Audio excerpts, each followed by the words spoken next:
बच्चों, आज हम लोग समास के विषय में पढ़ेंगे।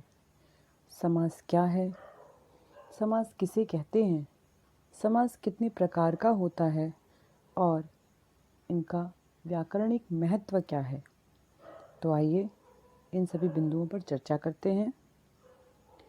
सबसे पहले समास का शाब्दिक अर्थ जानते हैं। समास सम और अस दो शब्दों के योग से बना है। सम का अर्थ है संयोग और अस का अर्थ है होना, संयोग होना, मिलना, जुड़ना। अर्थात इसे हम इस प्रकार भी कह सकते हैं, शब्दों का संक्षिप्तीकरण ही समास कहलाता है। आइए समास की परिभाषा देखते हैं। दो या दो से अधिक शब्दों के मेल से बना नया शब्द सामासिक शब्द और यह क्रिया समास कहलाती है।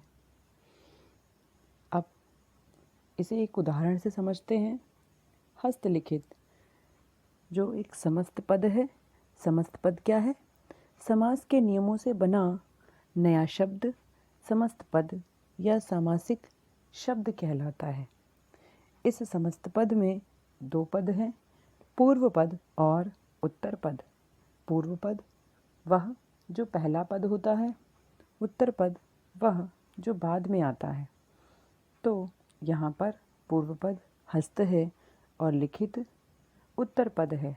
दोनों का योग हस्तलिखित होता है और इनका समास विग्रह हाथ से लिखा हुआ। समास विग्रह क्या है? समस्त पद के सभी पदों को अलग अलग करने की क्रिया समास विग्रह कहलाती है। हाथ से लिखा हुआ अथवा हस्तलिखित दोनों ही बातें एक हैं, बस यहाँ शब्दों का संक्षिप्तीकरण किया गया है। समास के प्रकार। समास 6 प्रकार का होता है। सबसे पहला है अव्ययीभाव समास, दूसरा तत्पुरुष समास, तीसरा कर्मधारय समास, चौथा द्विगु समास, पांचवा द्वंद्व समास एवं अंतिम है बहुब्रीहि समास। सबसे पहले अव्ययीभाव समास देखते हैं। अव्ययीभाव समास जो अपने नाम से दर्शा रहा है, यहाँ अव्यय की बात की जा रही है, अव्यय अथवा अविकारी। आइए अव्ययीभाव समास की परिभाषा देखते हैं। जिस समास का पहला पद अर्थात पूर्व पद अव्यय, उपसर्ग अथवा ध्वन्यात्मक होता है एवं प्रधान हो और उत्तर पद संज्ञा अथवा विशेषण हो, वह अव्ययीभाव समास कहलाता है। एवं इनका समस्त पद भी अव्यय की भांति ही कार्य करता है। इसे उदाहरण से समझते हैं। जैसे यथामति, मति के अनुसार, प्रतिदिन, हर दिन, प्रत्येक दिन, दिन दिन, आजीवन, जीवन तक, जीवन पर्यंत।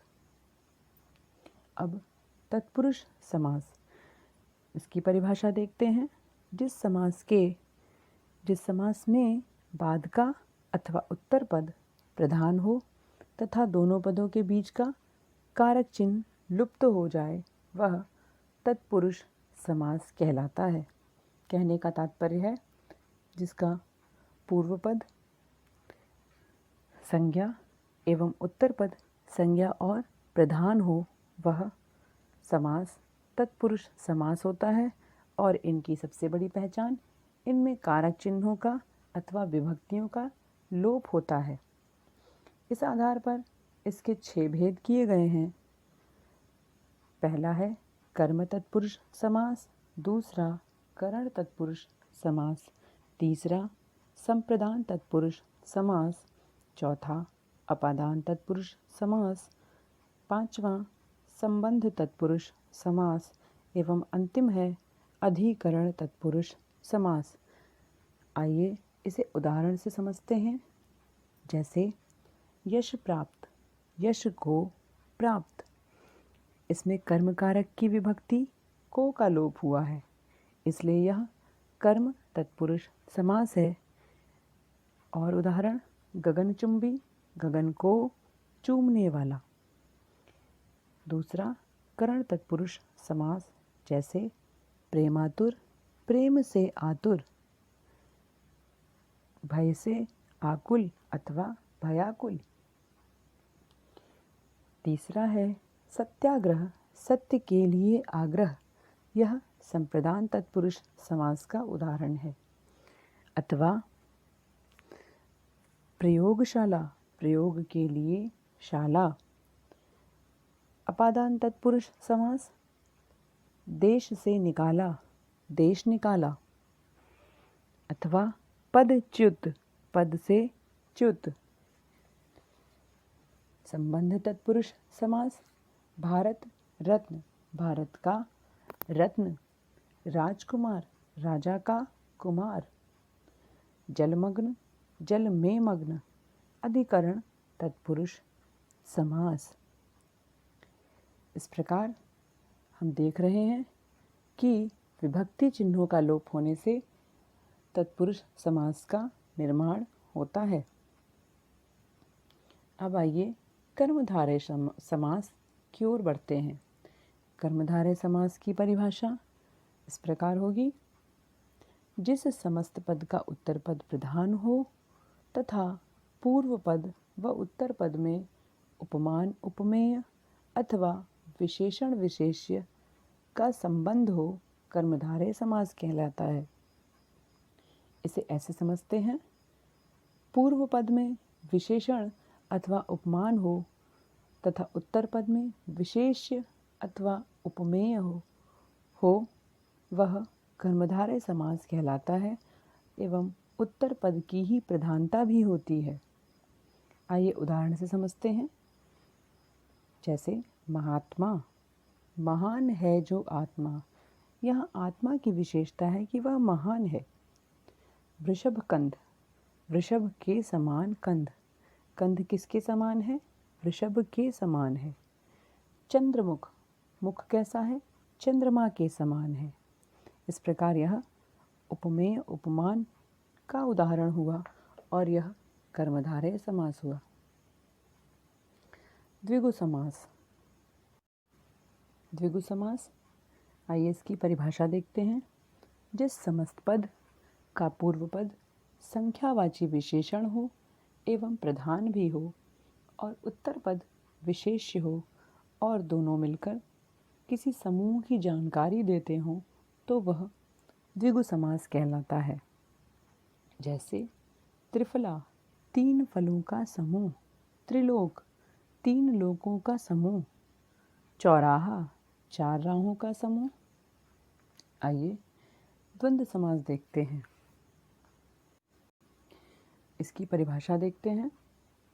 जिस समस्त पद के दोनों पद प्रधान हो तथा विग्रह करने पर और अथवा या एवं लगता हो अथवा बीच में आते हों वह द्वंद्व समास कहलाते हैं। इसे इस प्रकार भी देखते हैं, इस प्रकार से देखते हैं, जिसके दोनों पद पूर्व पद और उत्तर पद प्रधान हो, विग्रह करने पर और अथवा या एवं शब्द बीच में आए, वह द्वंद्व समास कहलाते हैं। द्वंद्व समास को हम और किस तरह से पहचान सकते हैं? जैसे ये विरोधाभासी शब्द होते हैं अथवा ये पूरक शब्द भी होते हैं। जैसे पाप पुण्य, पाप और पुण्य। नर नारी, नर और नारी। आइए बहुव्रीहि समास की ओर बढ़ते हैं। बहुव्रीहि समास की परिभाषा, जिस समस्त पद में कोई पद प्रधान न हो और दोनों पद मिलकर किसी तीसरे पद की ओर संकेत करते हों तो वह बहुव्रीहि समास कहलाता है। इसे ऐसे भी देखते हैं, पूर्व पद और उत्तर पद दोनों गौड़ हों अथवा दोनों ही प्रधान न हों, समस्त पद मिलकर किसी अन्य पद की ओर संकेत करता हो तो वह बहुव्रीहि समास कहलाता है। बहुव्रीहि समास अधिकांशतः योगरूढ़ शब्दों द्वारा ही बनता है। इसका उदाहरण देखते हैं। अष्टाध्यायी, 8 अध्याय हैं जिसके अर्थात पाणिनि का व्याकरण अथवा चतुर्भुज। 4 हैं भुजाएं जिसकी अर्थात विष्णु। अब कर्मधारय समास, द्विगु समास एवं बहुब्रीहि समास में अंतर समझते हैं। कर्मधारय समास में पूर्व पद विशेषण अथवा उपमान, उत्तर पद विशेष्य अथवा उपमेय होता है, जैसा कि हमने पहले भी पढ़ा है। और द्विगु समास, इसमें भी हम जानते हैं कि इसका पूर्व पद संख्यावाची विशेषण होता है और उत्तर पद विशेष्य होता है।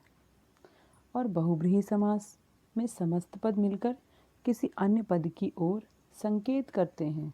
आइए इसे उदाहरण से और भली प्रकार देखते हैं। जैसे नीलकंठ, नीला है जो कंठ, यहाँ कंठ की विशेषता है कि वह नीला है, तो यह कर्मधारय समास हुआ। फिर यदि कहते हैं नीला है कंठ जिसका अर्थात शिव, तब यह बहुब्रीहि समास कहलाएगा। कहने का तात्पर्य यह है कि दोनों समास के अंतर को समझने के लिए इनके विग्रह पर ध्यान देना होगा। नीला है कंठ जिसका अर्थात शिव, तब यह बहुब्रीहि समास होगा, अन्यथा यह कर्मधारय समास के अंतर्गत ही आएगा। अब आइए द्विगु समास देखते हैं। चतुर्भुज, 4 भुजाओं का समूह, यहाँ समूह की बात की जा रही है, तो यह द्विगु समास हो गया। उसी प्रकार 4 हैं भुजाएं जिसकी अर्थात विष्णु, यहाँ फिर किसी तीसरे पद की ओर संकेत मिल रहा है, तो यह बहुब्रीहि समास हो गया। तो जब तक हम विग्रह करके नहीं देखेंगे, उनके अर्थ को नहीं समझेंगे, तो हम इनके अंतर को स्पष्ट नहीं कर पाएंगे। अतः हमें इनके विग्रह पर ध्यान देना है। तो बच्चों, आज हम लोगों ने समास को समझ लिया है और मुझे उम्मीद है कि आपको सब कुछ समझ में आ गया होगा। धन्यवाद।